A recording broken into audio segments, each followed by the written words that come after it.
Record. All right. This is a big deal for me, man. I'm here with the Immortal, Matt Brown, my man. How are you doing, dude? Very good. Doing very well. 1 week after the announcement, how are you feeling?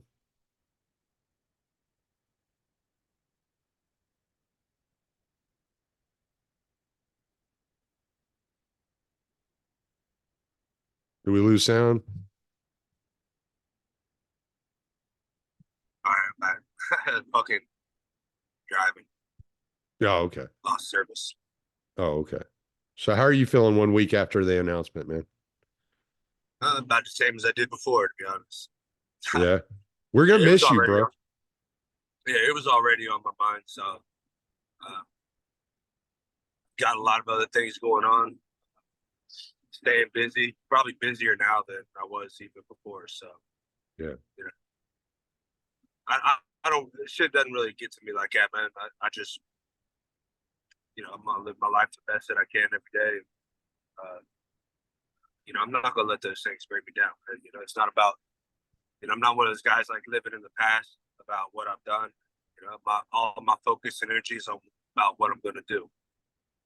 Good deal, man. Good deal. And I know you've talked about like giving back to people and serving others, man.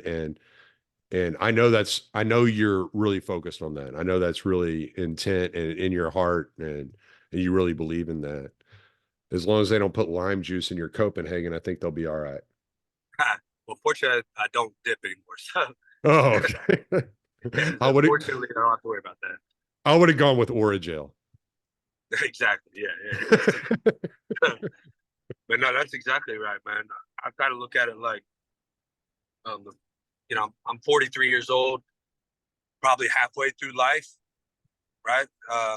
Based off the average lifespan, Hmm. maybe age, something like that. So the first half was spent learning and growing for myself, becoming a fighter, getting myself as high as I could. Then the second half of my life is going to be giving it all back. Sorry. Bless you. That's all right. Bless you. So when you you overcame a lot to become a fighter.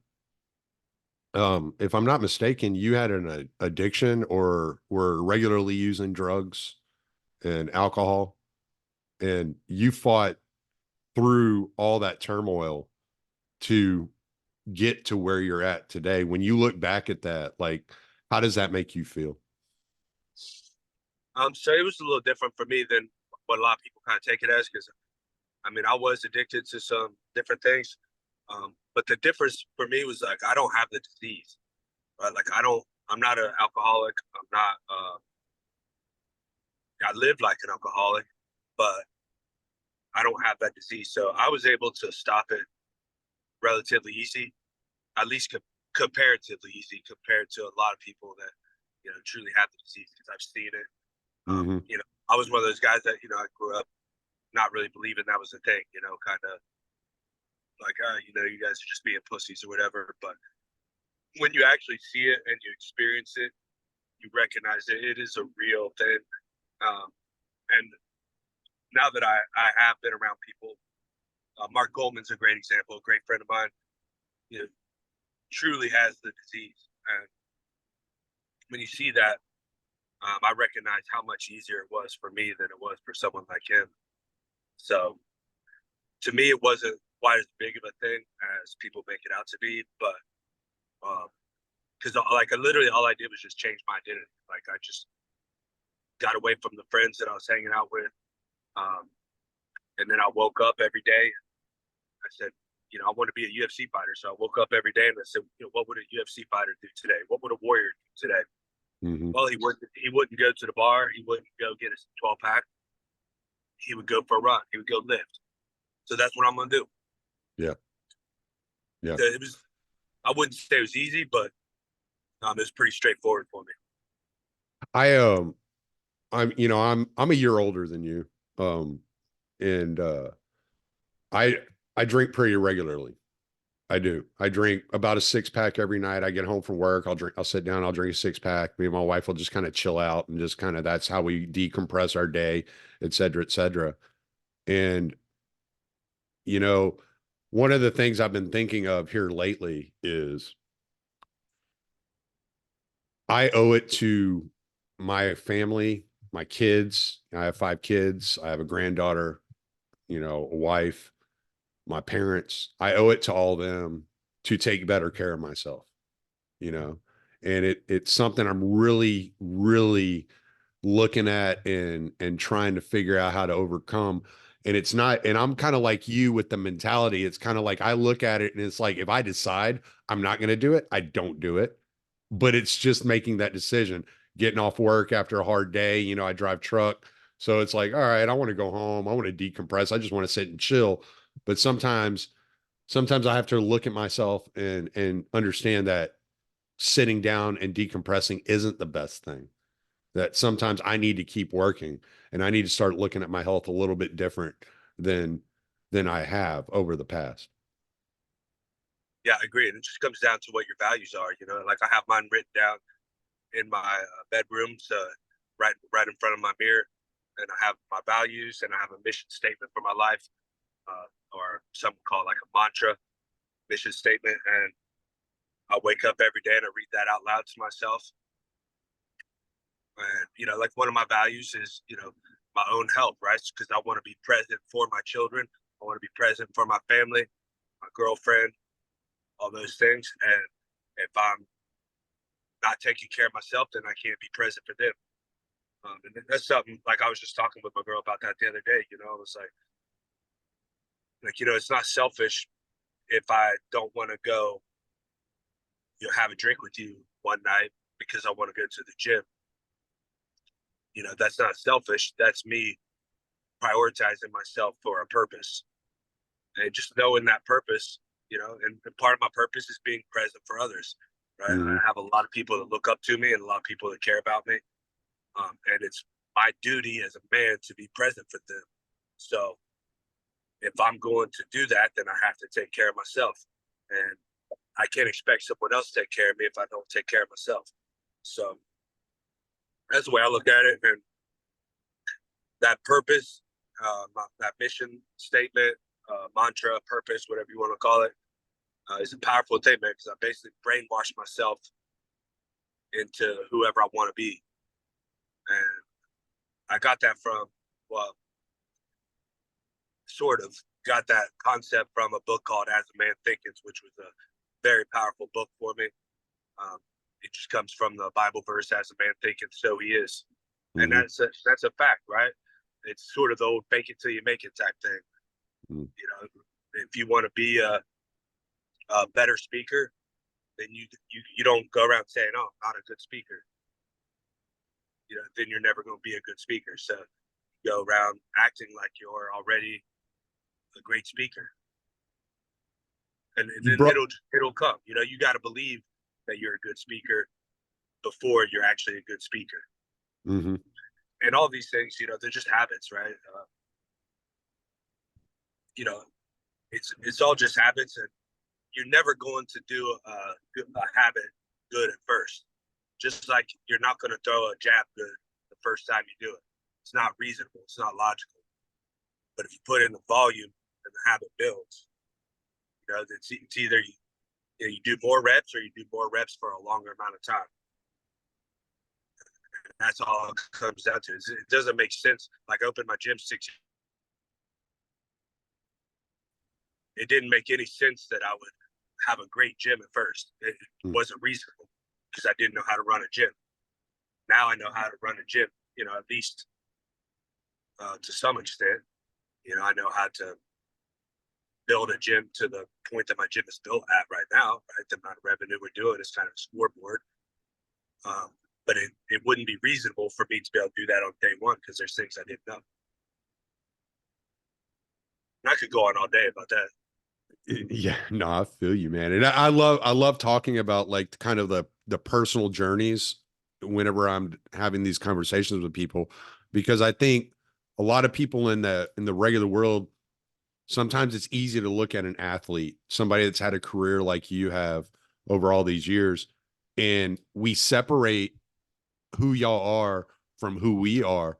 But the one thing we get out of fighting, or I found at least, is the guys that I've always like loved and watched and looked up to and admired kind of had that blue collar mindset. And being a blue collar guy, I was like, I relate to, Matt Brown. I relate to like Nate Diaz, the way y'all do that type of work, the Rampage Jackson, y'all just that work, that ethic, that just putting in the hard work, even when you didn't want to do it. It was like, yeah, I get it. I get it. I get the grind. I get getting dirty and nasty and gritty.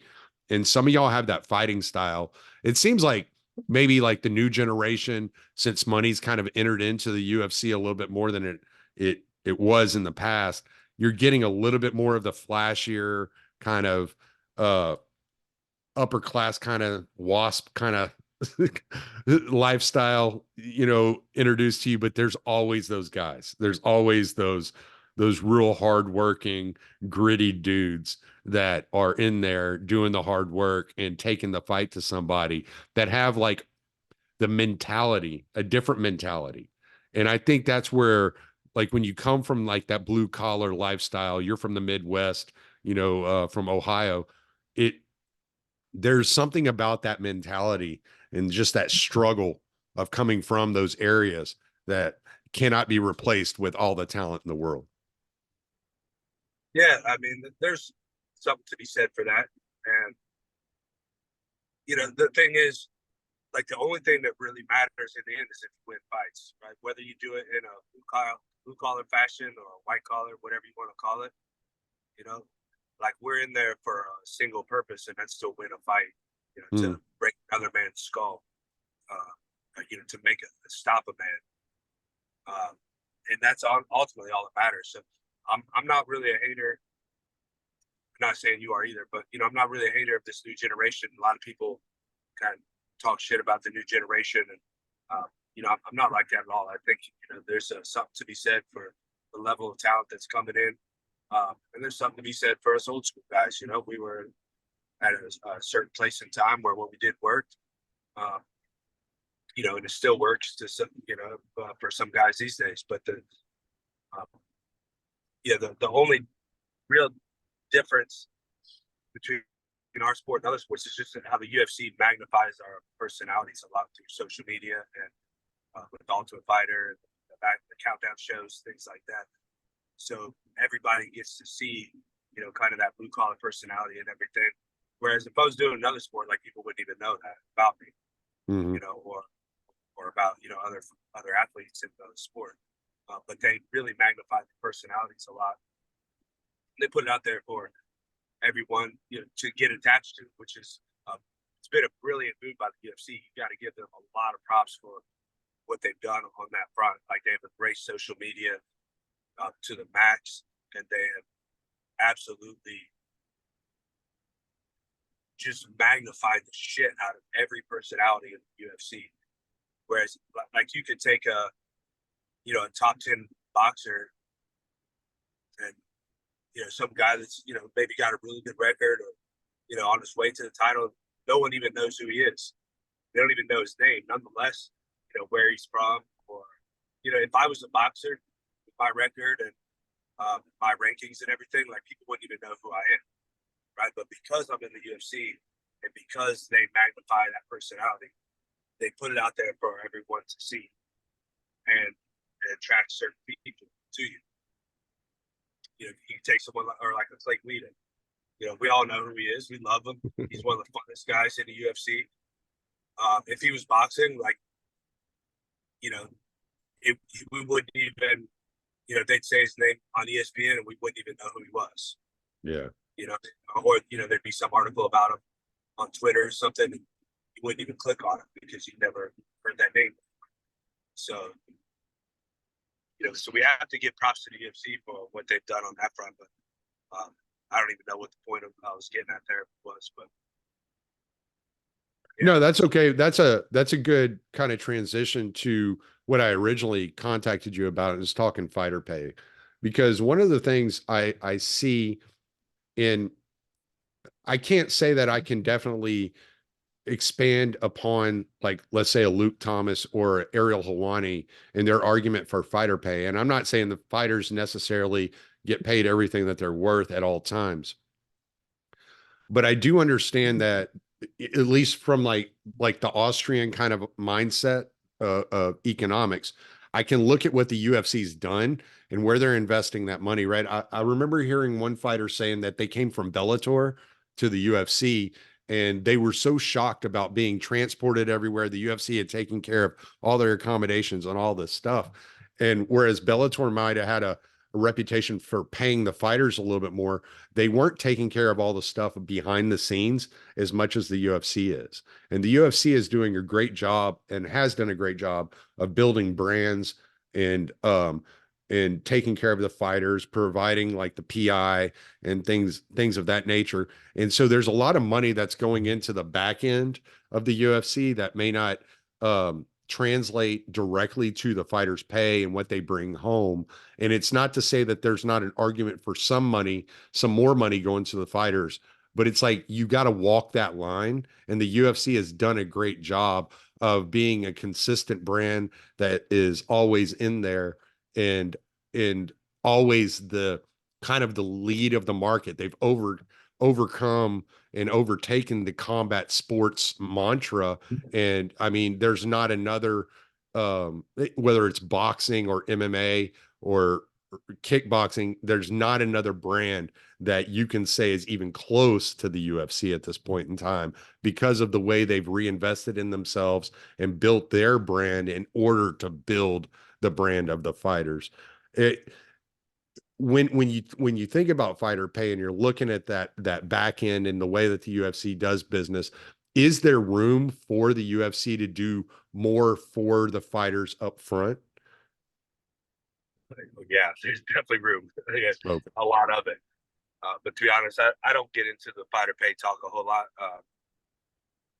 mainly because it's a very divisive argument, no matter which side you stand on, and I don't really like getting into divisive things a whole lot, um, and the and part of the reason, I mean, I will say like I have a opinion on things, but not on things like that where whichever you don't really have any control of it. Mhm. The only way we're going to have any control of it is if we all were to come together and work together. And there's so many differing opinions, and um, it would just turn into a mess. And UFC has all the control, so we really just don't have any control over it. So to be honest, the whole conversation is almost a moot point because it really just is what it is at this point, and nothing's really going to change. Mm. Yeah, that's fair. And if people are wondering, Matt's driving, he's on his way somewhere. He's allowed us to kind of get this insight into his real world life. And so that's why there's a little bit of a connection problems. And it's also why I canceled the midget strippers and they're not on my bookshelf today because, I was really planning a show today.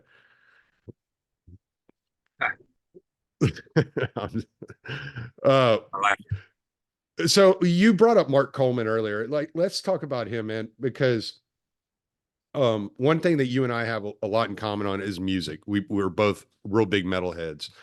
And one of the bands that came out that I was always iffy about was the Foo Fighters. Up until about 2005, my buddy drugged me to a Foo Fighters show.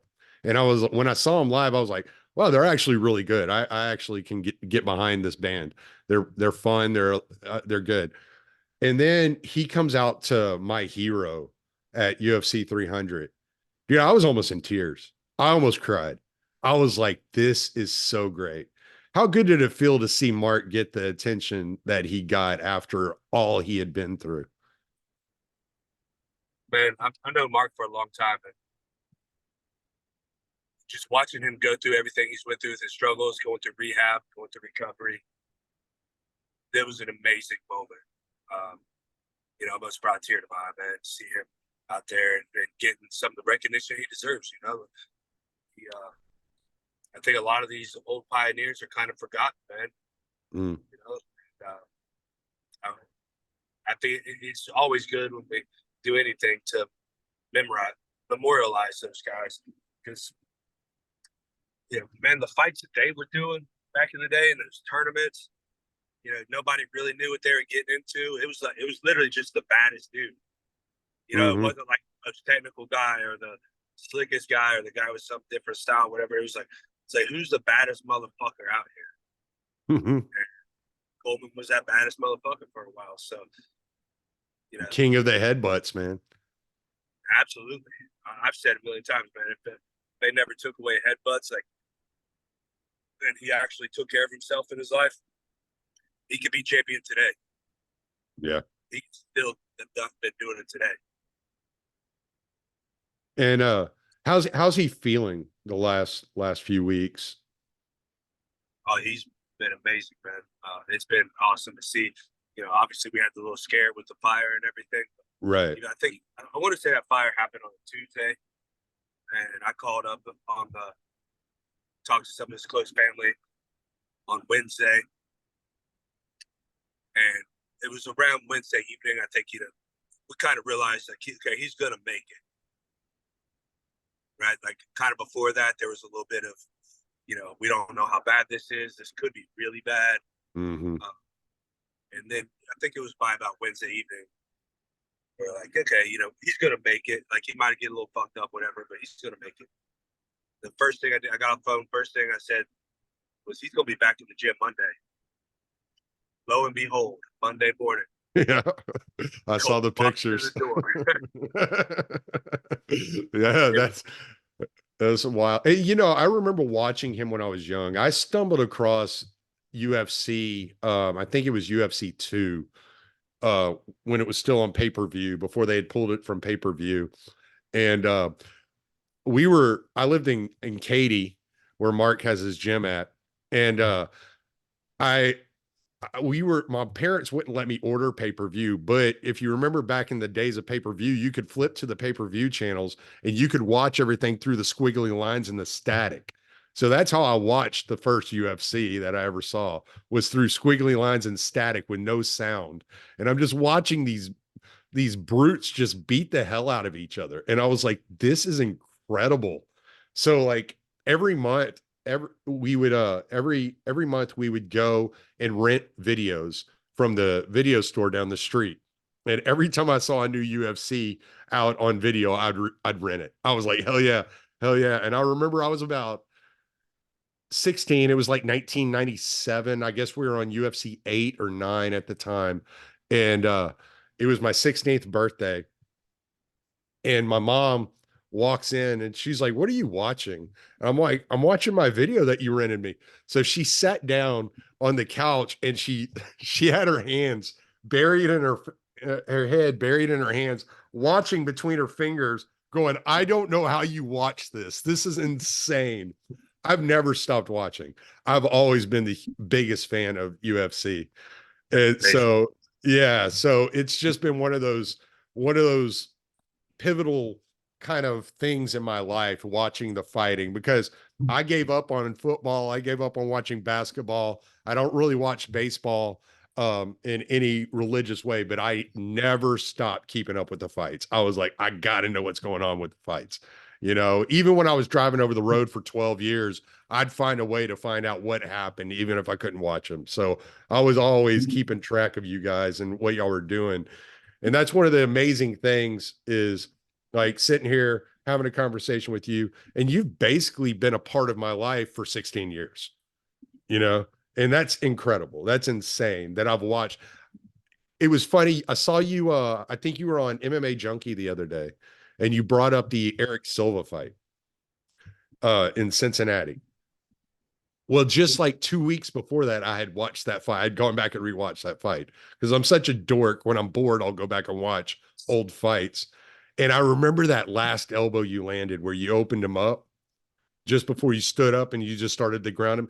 It sounded like a baseball bat. I was like, I remember cringing, like hearing that, going, "Oh no, he just killed this guy," you know. and just watching that, just being like, oh my gosh, this is just the most amazing thing. Yeah. So one of the things you feel that way about, though, this is kind of where I'm transitioning. Your walkout song was written specifically for you by Jamie Josta and Hatebreed. How did that relationship come to be? How did that come to be? Yeah, okay, yeah. Jamie was in town for a concert with a Hate Breed one day. My good friend was a local radio show host and was doing an interview with Jamie, and they started talking. And apparently, Jamie's a big fan of UFC and everything, and he invited me to come out to the show and brought us backstage, or on the bus and everything. Hung out afterward. I still remember it was Hate Breed and Black Label Society. Hmm, So we got to hang out with Zach Wild for a little while too, which was nice. awesome. He's such an awesome guy, and yeah, we just kind of started a relationship there, kept in touch, and he brought the idea to me at one point, and of course I was like, hell to the yeah, bro. Like you ain't gotta ask me twice. That's cool, man. Yeah. My favorite project Jamie Josta's done, and this is because I'm from the South and I can't help but being a sludge metal fan, but the Kingdom of Sorrow Kingdom of Sorrow. project, Yeah, freaking just so good. So yeah. good. You know, that Like song, Kirk All My Winstein. Heroes Have Turned to Dust. Yeah, dude, And Kirk so, Winstein is such a fucking riff master, man. mm. Everything he's ever touched is just fucking gold. Well, I saw Down. It was 2005, and I drove from Houston to New Orleans to see Down in Metairie. And so I got to meet Kirk and Jimmy and Pepper. And so I'm Nice. sitting there talking to Jimmy, and come to find out, I didn't realize it, but he's from Iowa, Louisiana. Well, my family's all from Lake Charles, which is only about 20 minutes from Iowa, if that. And so he used to go to my grandma used to own a hardware store in Lake Charles. He used to go to the hardware store and buy bicycle parts for my grandma. So his mom happened to be at the show. So he introduced me to his mom because his mom was really good friends with my great grandma. Oh wow. Yeah, it's It's a small wild. world, man. 6 degrees of separation. Yeah. But Down was always like has always been one of my favorite bands. Like what Phil did with Down, that bluesy sound and incorporating it in that to with metal, it always kind of reminded me of how Sabbath kind of just introduced that kind of genre to us. Fuck yeah, bro. And Down was the perfect band for Phil. As great as Pantera was, you know, Phil fit perfectly into Down. Yeah. Done what he did. Down was like that to me. That's like what he was for. And I've always said I kind of like prefer Down over Pantera as much as a heresy as that is to say in public. But Uh, that's Depends on the day, right? yeah, it could. Yeah, that's true. That's true. There are And some of plus, those. I'm sure if you're anything like me, like I ran Pantera into the fucking ground. Like I literally know every single note from every single album. Yeah. I know, and obviously I know the lyric, I know the chord, I know the note, I know the scale, I know the effects. I'm Yeah. just like, it's like as if I've read a book 500 times. I'm sitting here thinking now, and I'm thinking if Immortal, if the Immortal by Hatebreed wasn't your walkout song, it would have been Becoming Maybe, yeah, or Strength Beyond Strength. yeah. Far Beyond Dreaming was my favorite album. So That was an excellent album. that was my first. That was my first album that I'd ever heard. Because I got into metal when I was in high school, and I was really using it as an anger thing, right? Because I was an angry Mhm. kid, Yeah. drugs and alcohol, and just rebelling against your parents and being a fucking teenager, being an asshole. But that was the first album I ever heard that brought a lot of positivity to metal. Even though there was some dark shit on that album, but I heard Far Beyond Driven first, and then I heard A Vulgar Display of Power later, Mm-hmm. and which was even more positive. But when I realized, I could turn this anger into something positive, and then of course Hate Breed, kind of tacked onto that pretty heavily. But before that, metal to me was looking back at it was a negative thing. I thought about Slayer, Morbid Angel, like how far can we take the aside, Cannibal Corpse, like, how bad can I piss my fucking parents off, Yeah. like, I grew up in a small town, everybody's Christian. It's like, all right, well, I'm listening to fucking Morbid Angel then. And then again, I discovered Pantera, and it was positive, man. I was like, damn, it doesn't have to be all negative. Like, I can use this anger in a positive way too. Mm-hmm. That's one of the coolest things about Hatebreed. I got to say, Hatebreed is one of the more motivational metal bands that I've ever listened to. I can't think of a band that has more motivational messages. Absolutely, that's the ultimate lifting heavy music. Mm, yeah, yeah. Lifting weights, like you got to go with. There was a period trying to max. when my If you're wife on a was. max effort day, you go with Hatebreed. Oh yeah, I can feel that. I'm sorry, that we're kind of getting breaking up a little bit, so I'm sorry. I didn't mean to interrupt you. My wife's from South Africa. When she was still living there, she was trying to get her driver's license, and she failed her test the first time, and so she was feeling down in the dumps, and that's what I did. I sent her some Hatebreed, and ashes they shall reap, you know, and just that intro into that song is just so awesome. It just motivates anybody. You can't listen to that and not be like ready to run through a brick wall, you know. Or build a brick wall. Yeah, Really definitely. fast. Yeah. Yeah. And So what's funny is because when I discovered Pantera, it was like 1994. I was hanging out at a buddy's house. We were smoking a joint, and he was like, "Hey man, I just got this new album." So he turned on Cowboys from Hell, and I was like 14 years old, and it was like that was kind of my like my parents always listened to, like, my dad was big into Zeppelin, Rush, Sabbath, all those 70s, rock that was just so legendary and so good. And it was just kind of like a natural evolution to like just kind of dive into Pantera. But what that led me to, and maybe it was because I wasn't only angry like you, but I was also super emotional, was I became the biggest Alice in Chains fan. That became my go-to band for everything, was Alice in Chains, because it was like heavy, riffy, like doom, metal, but also just this kind of like acknowledgement of how bad things can actually get. yeah, yeah, that's interesting. Um, yeah, I guess Jerry Cantrell is amazing, man. I personally, it took me a long time to come around to anything grunge because when I was in high school, like I was looking only for the most extreme. Yeah. I was like,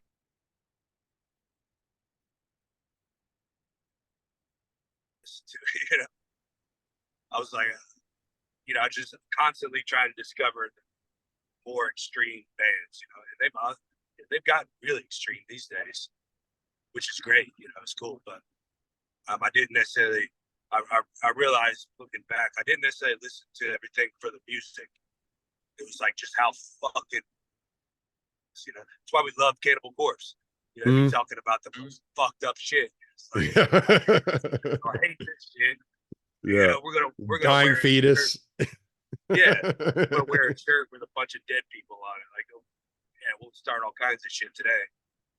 Who's your favorite band around right now, I mean, just a band you just can't go without?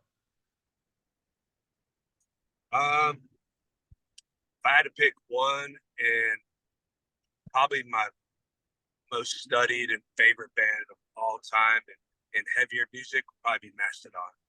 I love Mastodon. Yes, Yeah. you're right in my dude. It's for me my go-to. If I ever, I don't listen to a lot of music anymore as I've gotten older. I just find myself busy, and I'll just turn on a podcast, and I'm absorbing information, and I'm kind of doing other things because I don't have as much time to read as I would like to.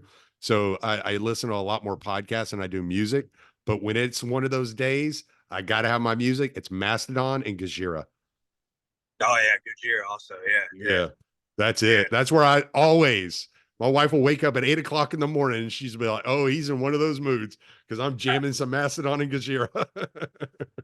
I mean, you know as well as I do, like it's hard to narrow down like a favorite. If I had to just go like overall, in terms of like a band that I love to study their music, I love to listen to them, and I love to. They're one of those bands like I'll buy their vinyls and look at the artwork Hmm. and I'll go dig deep, and I'll read about the actual lyrics and what are they talking about here. Yeah. What does this song mean? And then what scales are they using? And I'll try to learn the pieces of the song. I can't learn it all because Mastodon is just too complex for me. Yeah. Uh, you know, but I would say like on guitar though, probably my band that I've been playing the most has been Tribute. Uh, just because on the guitar, like it's just some of the most technical uh, music out there. A lot of lessons that you can take from their music. And obviously, killer fucking music too. And I'm good friends with Matt Heafy. Mm. He's actually sent me two of his guitars now, a 6-string and a 7-string. Uh, so I've definitely been, on a big Trivium kick lately. Um, Trying to think of others, man. Like it's God, there's so fucking many, bro. The new Devil Driver since Jonathan Miller came back to the group is really good. Fucking Devil Driver's insane, bro. I fucking love them. Well, my Um, wife made friends with Jonathan Miller via Facebook, and he VIP'd us to their show the last time they were in Houston. So we got to go hang out with him and just chill out, and see them. And who did they play with? I don't even remember who they played with. But yeah, it was a great show. They sound great. Dez's voice sounds as good as ever. I've seen them quite a few times. I've been following Dez since Coal Chamber days, so you know. yeah, same here. Yeah, and Devil Driver's ridiculously good. Mm. Great production.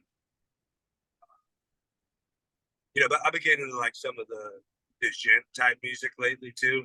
Meshuggah, yeah. Just because it's like, yeah, well, Meshuggah, is the standard, right? Hmm. Like, stuff is just so fun to play on guitar. So Mm. technical, and they're constantly changing it up. It's not like a lot of like old Pantera or Metallica type stuff, it's like or Slayer, where it's like very repetitive. It's like every time they revisit a chorus or a verse or something, like it's a different line that you're playing. So it's pretty fun to play. I think is it me or did that influence come from Dave Mustaine and Megadeth? Because it really seems like Dave Mustaine was the first one I ever heard introducing the groove metal and the progressive all into the same songs and kind of like playing with that. Like when you listen to like Hangar 18 and stuff like that, just kind of some of the stuff he was doing on guitar was pretty incredible. I mean, everything Dave Mustaine has done here has been incredible. Right?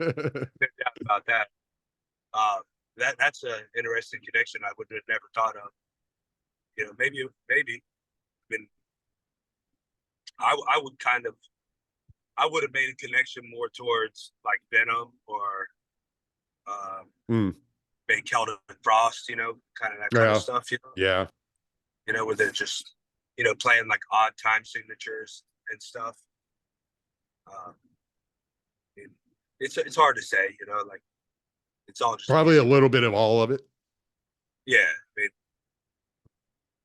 those guys, just some of the musicianship these days is just fucking ridiculous, man. These guys are so Oh yeah. good. And then when they add in that 7th string, you're just getting these baritone notes that are just changing the whole game. hard to really, really difficult to figure out by ear. Um, but that those heavy sounds, man. Yeah, some of the bands like Polaris is one that I've been fucking loving, man. Um, trying to think, man. There's so many. God, like the problem now too is when we try to narrow them down, like I have Apple Music, and a lot of times, we don't get. At least I feel like I don't get as deep into a band as much as I used to, right? Because you used to get a Mm, CD, and that's all you got until you get back to the CD store. right. Yeah. So, and this is the only new music you're getting, right? And you're not gonna hear metal on the radio. So this is the only music you're getting. So you gotta check it out. If you don't like it at first, you gotta check it out again. Eventually, you start liking Yeah. it, and then you're like, okay, now I'm gonna dig deeper into it. And, so there is some, that's why I buy vinyls on the shit that I really like, because I do kind of miss that, man. Just completely enveloping yourself into a one CD and just learning all the pieces of it, getting listening to it from beginning to end, not just skipping through and picking out the tracks that you like, getting the production that they wanted you to hear, including the cover art and the way they want the lyrics presented, with the fonts and everything. Hmm. Um, there's I just feel like there's a lot more to it than people give it credit for. Yeah, I think it's led to a little bit of a different. I'm not going to say a decline, because I actually think music is coming up a lot in that front, but it's a different, just a different way that we absorb music now. Yeah. It's the same with movies. I think it's led to a decline in movies right now. They're just like, just get a fucking movie out there. We'll put it on Netflix, and hopefully some people will watch it. But with music, I actually think it has brought music up to a certain degree, where there's guys that would never have been heard of before, but because of YouTube and Apple Music and stuff, now they're out there. Great Hmm. example is Keith Merrow. I don't know if you've ever heard of this guy. Mm-mm. So he does instrumental metal, and he was a hermit. He did an album with Jeff Loomis from Nevermore, called Conquering Dystopia, and it's probably some of the best guitar work I've ever heard in my life for metal. And there's not a single vocal in the whole album. But anyway, so this guy was just a hermit and loved his guitar, and then I guess the story goes like one of his friends, kind of pushed him to put a song on YouTube or something, and he just blew the fuck up.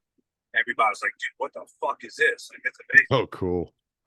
Right? So someone like this 20 years ago would have never been discovered. Right.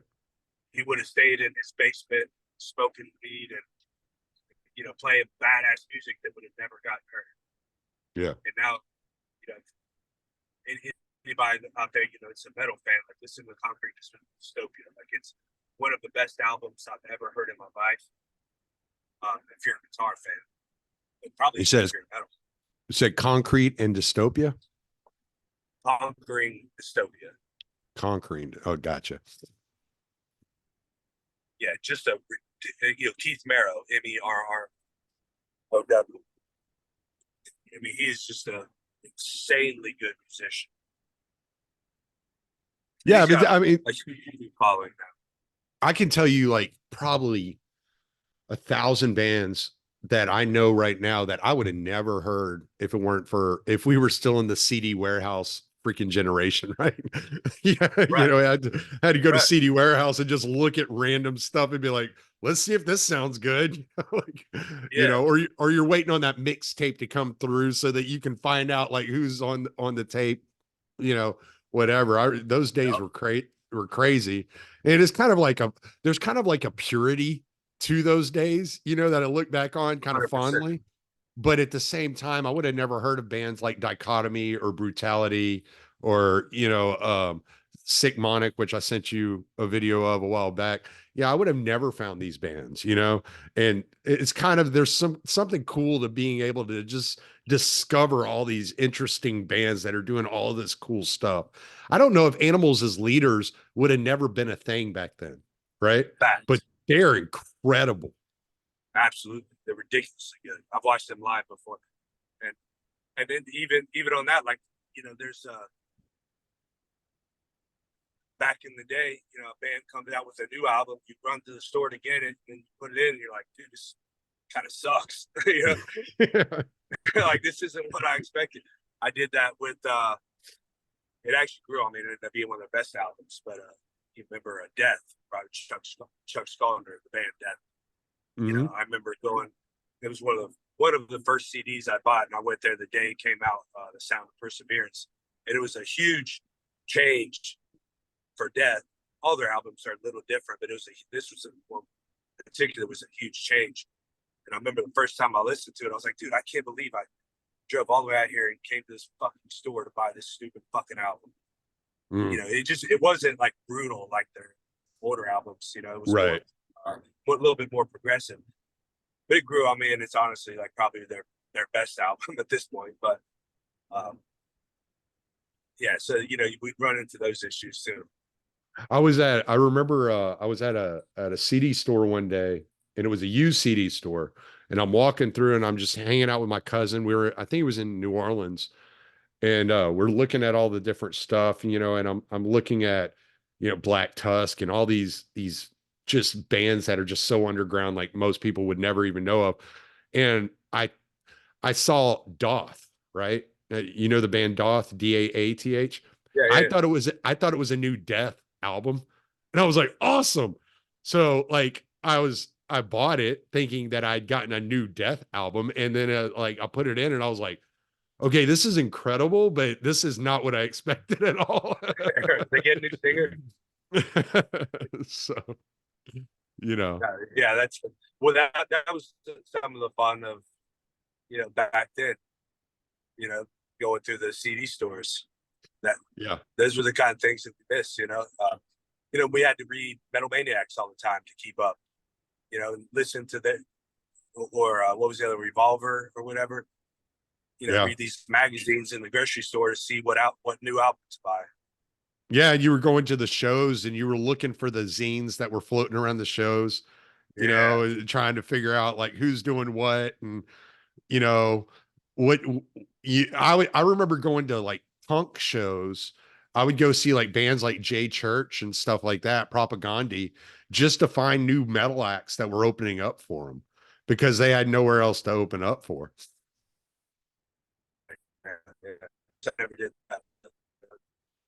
Well, we had a club in Houston called it was called Fitzgerald's, and upstairs was Zelda's, which was a smaller club, and downstairs was the main club, Fitzgerald's. So Fitzgerald's would have like a bigger name band playing, like the Toadies or something like that. But you could always just kind of go upstairs and you'd find like Dinosaur Salad or some, like obscure like Push Monkey or something like that jamming upstairs, Nice, nice. Yeah, it is a different world, man, and that's what I said. So there is something to be said about the scene that we're in now, where anybody with a fucking computer can record an album. Mm, Like, that's literally all you need is a fucking computer, an interface, and a couple other things, and you can make a goddamn album. If you got the talent, like, eventually, the cream's going to rise to the top, and I think that's pretty cool. And obviously, I think a lot of the mid-range bands have kind of been fucked. Where they're not making enough off streaming sales.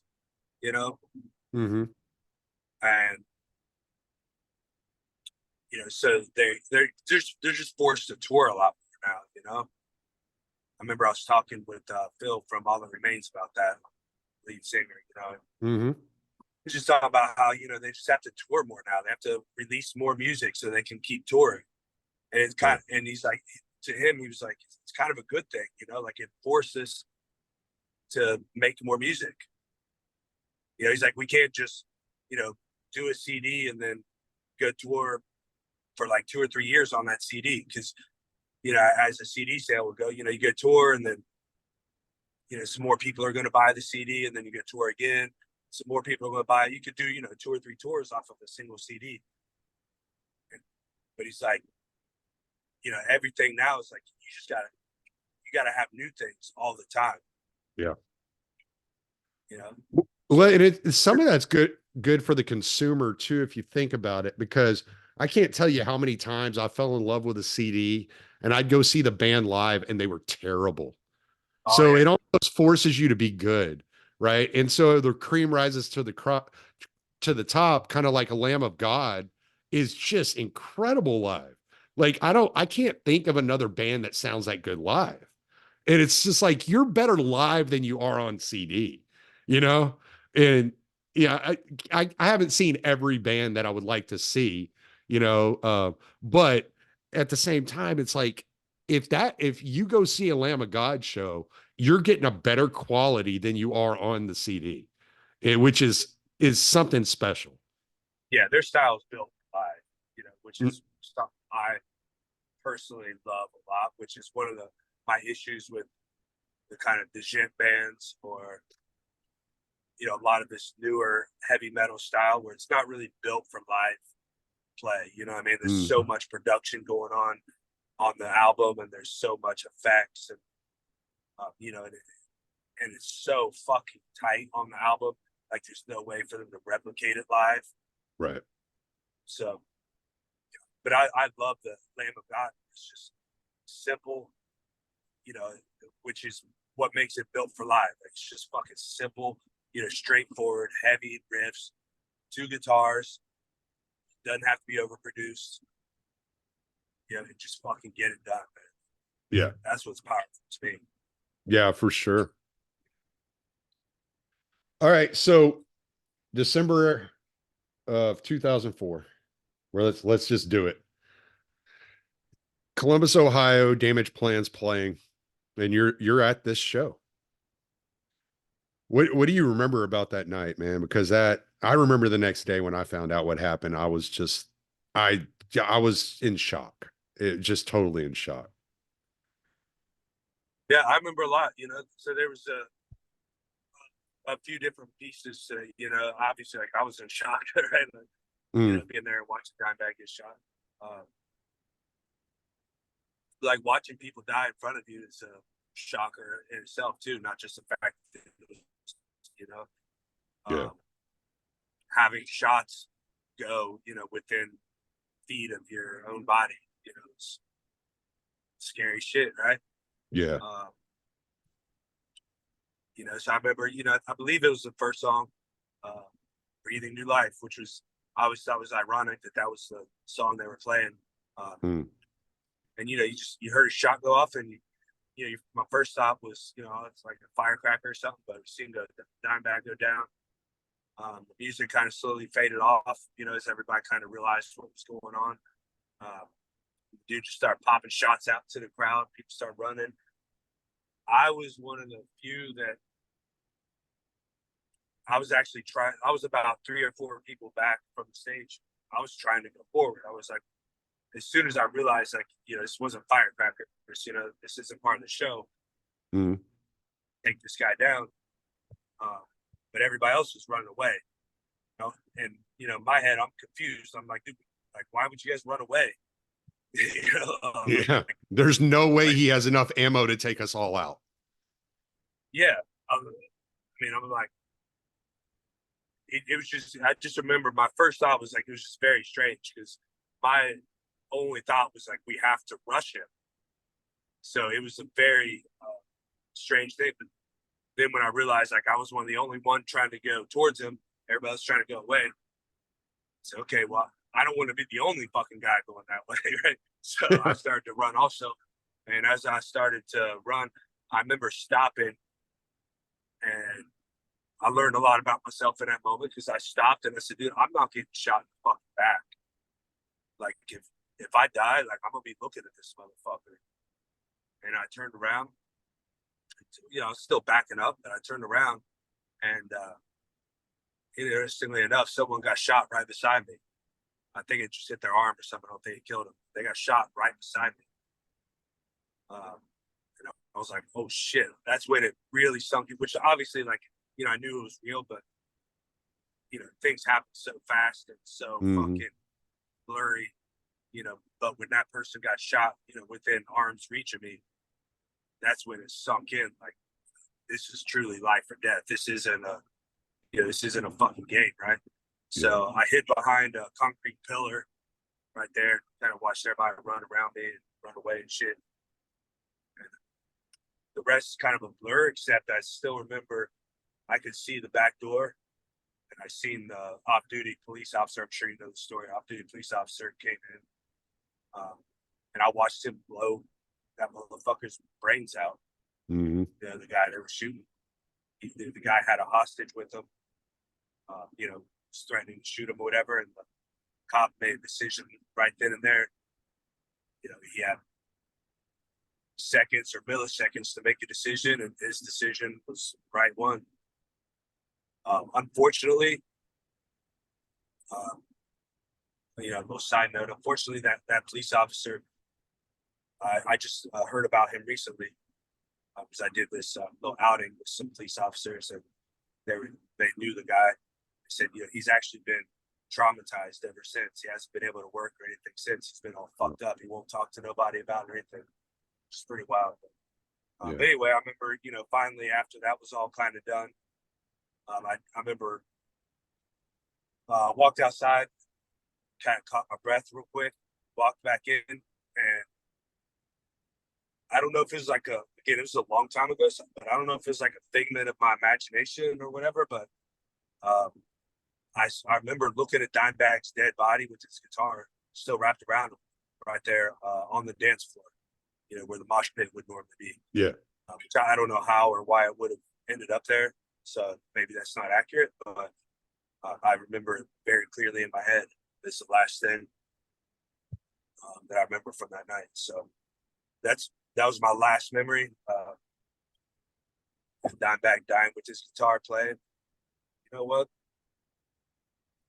It's a fucking tragic thing. But at least he went out doing what he loved, man. Yeah. That So was one of the, I had a friend actually that quit playing guitar because of that. good shit. Yeah. And he was a damn good guitar player. Damn good.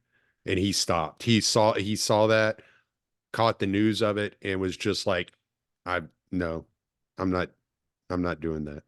And it Good was shit. like it was one of the more, and to be very, all the deaths that we've had in music, I mean, we've had some really greats, like just legends, Stevie Ray Vaughan. I mean, you could just go down the list of the legends that have died way too young, um, still had so much to give us. And that was probably the most tragic because of the way it went down. It Yeah. was just so devastating because there was such potential for the future that Dimebag and Vinny, whether it was with Damage Plan or any other, project they would have gotten involved in. They were so good together. Yeah. Yeah. Well, I And would I tell know, your friend, oh, go uh, ahead. what do you fuck you think Dimebag won? For you to quit playing guitar, or for you to keep playing, motherfucker? Yeah. Pick it back up. Yeah.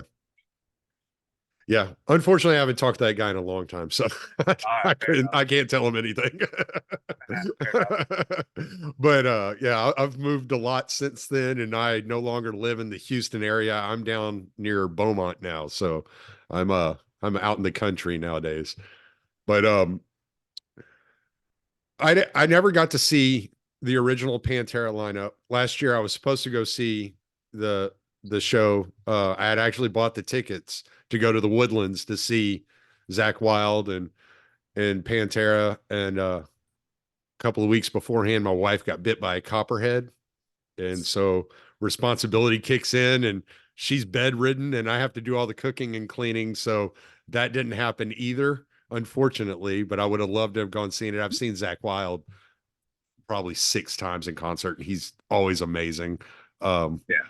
With Black Label Society, my favorite memory of Zach was Ozfest 2005, and he just stole the show.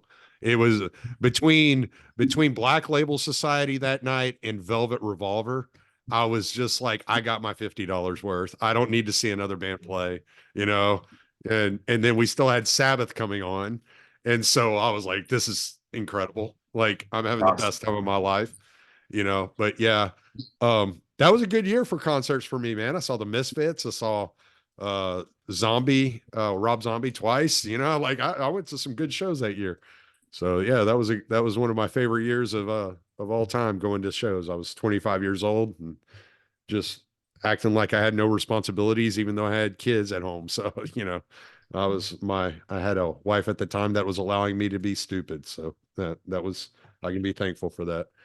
So But you missed out, man. Pantera put on a fucking hell of a show. my, I got to see my, it. my buddy, my buddy, Keith Matovic, I mean, Kyle Matovic, sorry, Keith. I'm thinking about this Keith Merrow that you gave me a second ago. Kyle Matovic, he plays with a band called Common Crown out of Philadelphia. And or no, he's in Pittsburgh. I'm sorry. He's in Pittsburgh. I'm getting it all wrong. So he's not that far from you. And he got to go see him and it was his wife's first metal show that she got to go to. And so she's still trying, I think still to this day, she's trying to digest what all she saw there, but yeah, Yeah, she seemed pretty happy with it. So, yeah. I got the last time I seen him was I think it was the last tour that they did together as a band. Actually, no, it would have been. Yeah, no, I think it would have. Yeah, yeah. On the Reinvented Steel tour, it was with Morbid Angel and Soulfly were opening for them. oh So wow. that was a fucking hell of a show. Yeah. Three of my favorite bands ever. Well, I must say I'm thankful I've never gotten locked in a mosh pit with you. So there's that. Like, well, like it. I'm well, not. you're lucky. You're I'm lucky. sure not many. My moshing days are over. So Oh, mine are let too. lucked Long, out on long that. over. Long over. I think the last time I got in a pit was Cataclysm. What Oh was yeah, that? Yeah, we went and saw Cataclysm at a little club. My wife's last concert in South Africa before she moved to America was Cataclysm, and her first show in America was Cataclysm. And that's so pretty. yeah, so we went and saw them at a little club there south of Houston off of NASA Road 1. And I got in that pit, and this was in 2014. And I woke up the next day and I could barely move. And I realized, oh, yeah, my pit days are long done. Like I can't do this anymore. My body is not going to hold up for this. So yes, yes. But, still, it remains to be said. I'm glad I never got locked in a pit with Matt Brown, whether for a no holds barred match or a mosh pit. Either way, I I'm blessed to have never experienced that beating that would have come behind that. No, I'm sure you were one of the nice ones, but it's always the assholes that try to kill Yeah, people. yeah. I never did it to be nice to me. It's for myself, you know. Yeah, it's just for fun. It was always just for fun. But Yeah, usually did a lot of cocaine. yeah, that'll put you in the mood. A lot of cocaine will put you in the mood. Yeah, Yeah. I was never one for uppers. It was always downers with me. It was always alcohol or pot or hallucinants. I did take a lot of hallucinants back in the day. A lot of mushrooms. yeah. Well, But hopefully we're man, over all that shit. oh yeah, 43 years old. I'm definitely over all that shit. I'm over so much shit. Yeah, um, so it's been an hour, a little bit over an hour, man. I don't want to keep you too much longer. I know you still got a little bit of driving to go, and I'm sure music will keep you entertained a little bit more than I will. But I want you to plug anything you got because I know you're starting off some new adventures. Let us know where your gym is. If there's anybody in your area that's looking for a gym, they can come visit you and all that good jazz, man. yeah. Well, my gym's in Columbus, Ohio. Uh, ImmortalMartialArtsCenter.com. Social media at I am the Immortal, Instagram and Twitter, the Immortal Matt Brown on Facebook. That's the fucking immortal, man. A legend. We love you, man. We appreciate you. Um, I I hate that it took you announcing that you're done fighting for you to understand how much people actually enjoyed you and loved you and liked and were entertained and just caught up in your career. And I'm glad you're able to come to recognition of what you meant to everybody, but I hate that it took you to being done, because there was nothing like watching you fight.